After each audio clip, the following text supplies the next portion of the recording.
In 2021, an extremely bloody and violent zombie film emerged out of nowhere. You may not have seen this movie, but you've definitely heard its name. It's said that from the very beginning of filming, the director was determined to create a splatter film the likes of which Chinese-language cinema had never seen. Its inspiration was even drawn from the graphic, apocalyptic American comic Crossed. One of its most heart-pounding scenes even recreated a classic scene from a certain Serbian film.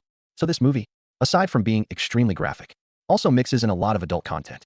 Before the movie was even released, the director used slogans like the Taiwanese Train to Busan and a historic breakthrough for Chinese cinema as marketing gimmicks. This led to great anticipation, but the reviews after its release were hard to describe. It received almost unanimously negative reviews. Furthermore, because the visuals were so graphic, not long after its release, it was pulled and boycotted by most countries.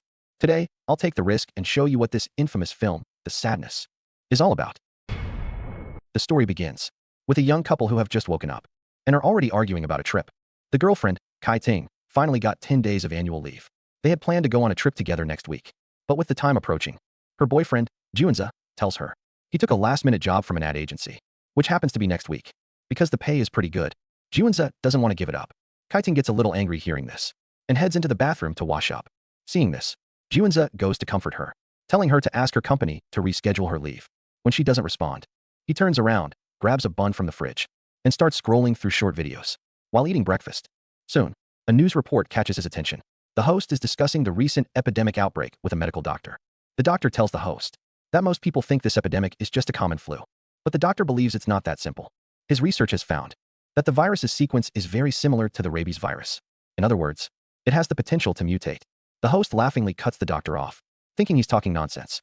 After all, the virus has been around for a while, and there haven't been any reported deaths among the infected. Junza doesn't pay it much mind either, but after finishing his breakfast, he steps out onto the balcony for some air and notices an old man acting strangely on the rooftop below. Junza calls out with concern. "Are you all right?" The man slowly turns around. His white clothes are covered in blood. He stares blankly in this direction. It's clear he's not a normal person. Just as Junza is wondering what's going on, Kai Ting, having finished washing up, comes to the balcony and taps him on the shoulder. Junza tells his girlfriend there's a strange old man on the opposite rooftop. But Kai Ting isn't interested. She's about to be late for work. When Junza turns to look again, the old man is gone. Just then, their neighbor also comes out to water his plants. He looks very unwell. Junza asks and finds out he has a cold. After a brief chat, Kai Ting gets ready to leave for work. Junza immediately gives her a ride to the subway station on his scooter. But on the way, they witness a horrific murder. The killer is caught by the police on the spot. The victim lies on a stretcher, covered in blood, clearly beyond saving. The scene frightens the couple, and they quickly speed away. After safely dropping his girlfriend at the subway, Junza passes the crime scene again on his way home. He only sees an empty police car with its doors wide open. Although Junza finds it strange, he doesn't think much of it. Downstairs at his apartment building, he walks into a breakfast shop and orders an iced Americano to go. But while he's waiting, a disheveled figure suddenly drifts past behind him. He walks slowly into the shop, barefoot. It's the same old man Junza saw on the rooftop. Two guys eating nearby notice him and kindly go up to ask if he needs help. But not only does the old man not appreciate it, he turns without warning and spits a mouthful of phlegm in the guy's face. The sudden event stuns everyone. Before the shop owner can react, the old man grabs him and dumps a basket of freshly fried French fries on his head. Seeing this, Junza rushes forward to pull the man away, but is so frightened by the man's appearance that he stumbles back.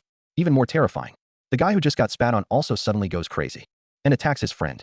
Sensing something is terribly wrong, Junza nervously backs out onto the street. The crazy old man advances menacingly, but the next second, he is sent flying by a speeding car. Junza cautiously approaches and finds the old man is dead. But to his surprise, the driver is also a maniac. At the same time, the guy from the restaurant comes chasing after him.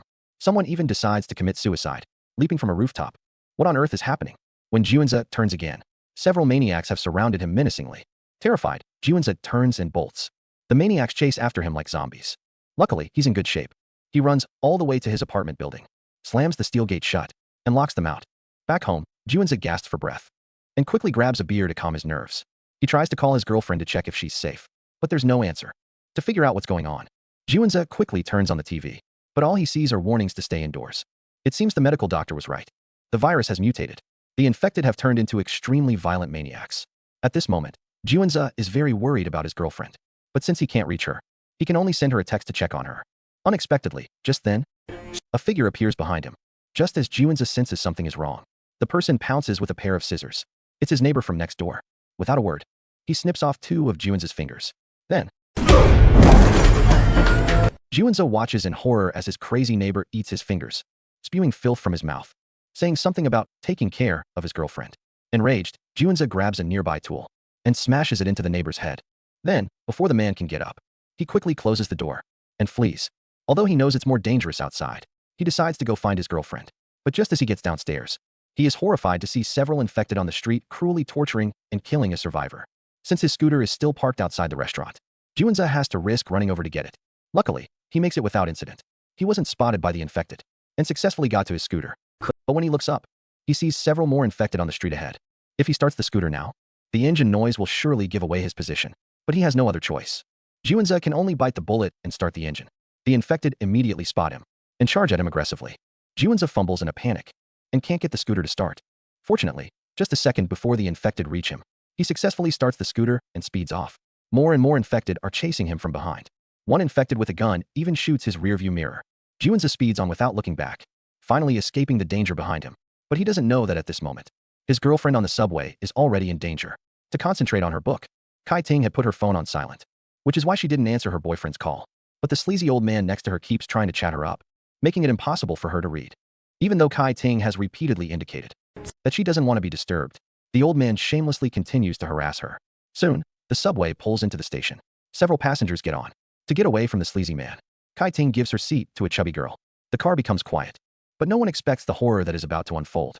A young man in sunglasses suddenly turns and begins an indiscriminate attack. Even the old man is terrified by the sight. Kai Ting, next to him, is completely stunned. She never would have thought that the kind of murder she saw on the news this morning would happen again on the subway. As the number of victims grows, the car is instantly filled with the thick smell of blood. 2 passengers manage to subdue him, but more infected emerge from the crowd and begin attacking those around them.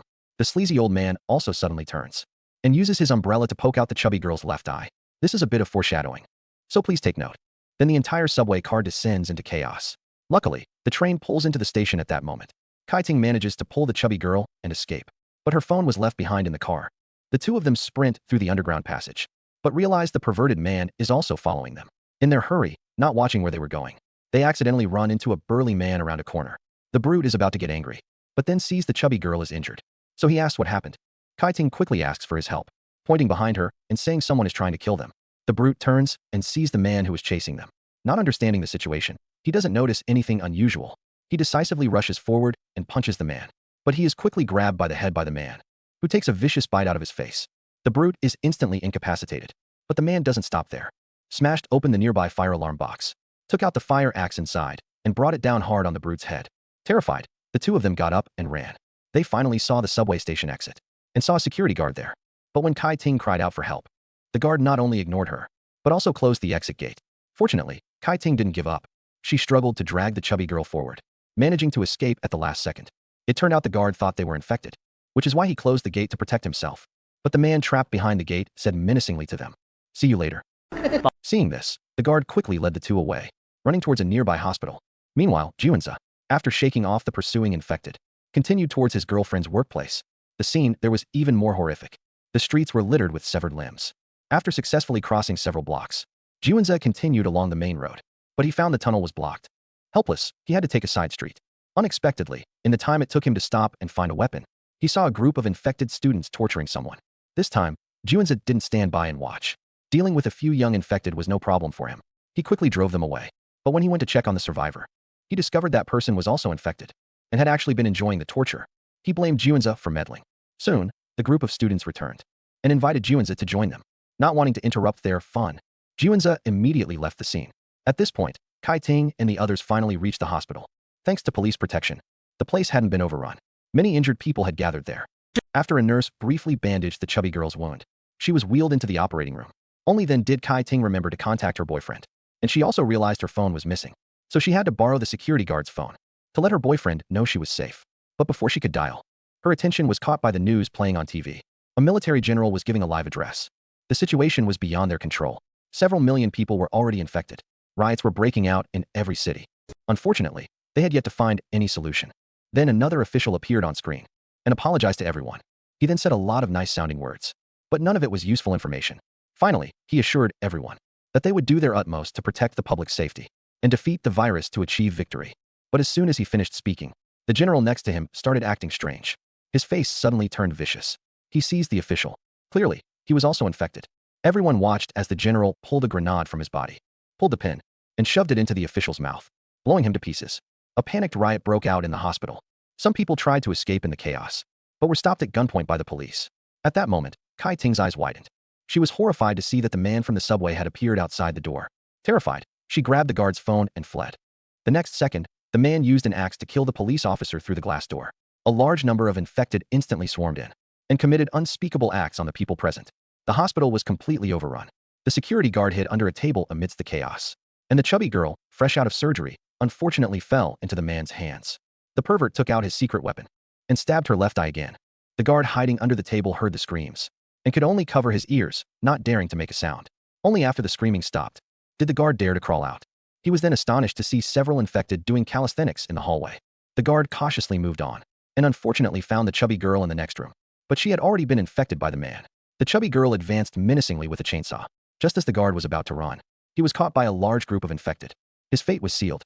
At this time, Kai Ting was hiding in a stairwell, frantically calling her boyfriend for help.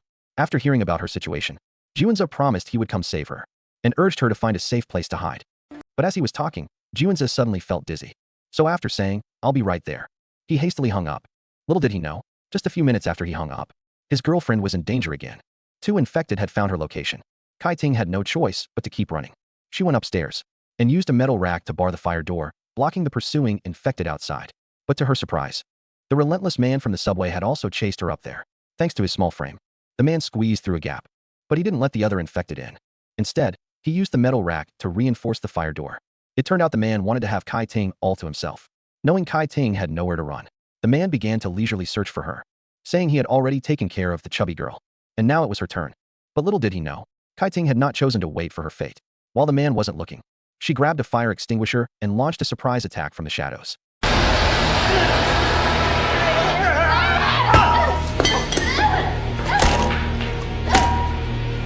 Only after completely bashing his head in did Kai Ting stop.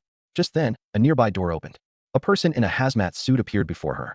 Seeing that the fire door had been broken through, Kai Ting had no choice but to follow him inside. Looking around, she realized this seemed to be the hospital's maternity ward.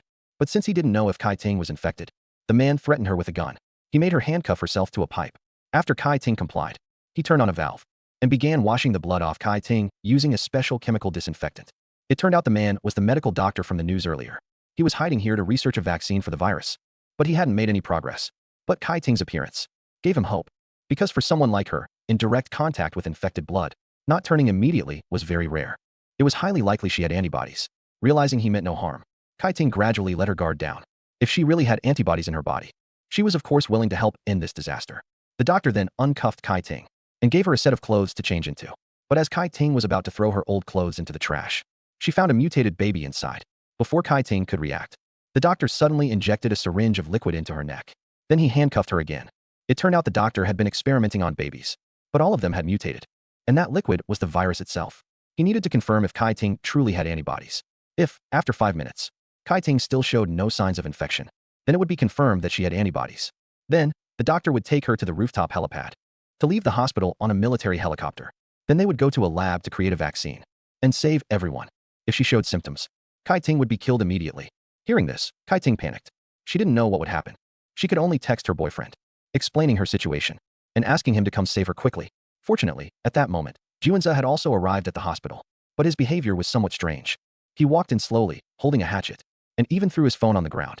Meanwhile, the doctor, after contacting the helicopter, immediately pulled back the curtain to check on Kai Ting. Unexpectedly, after 5 minutes, she still wasn't infected.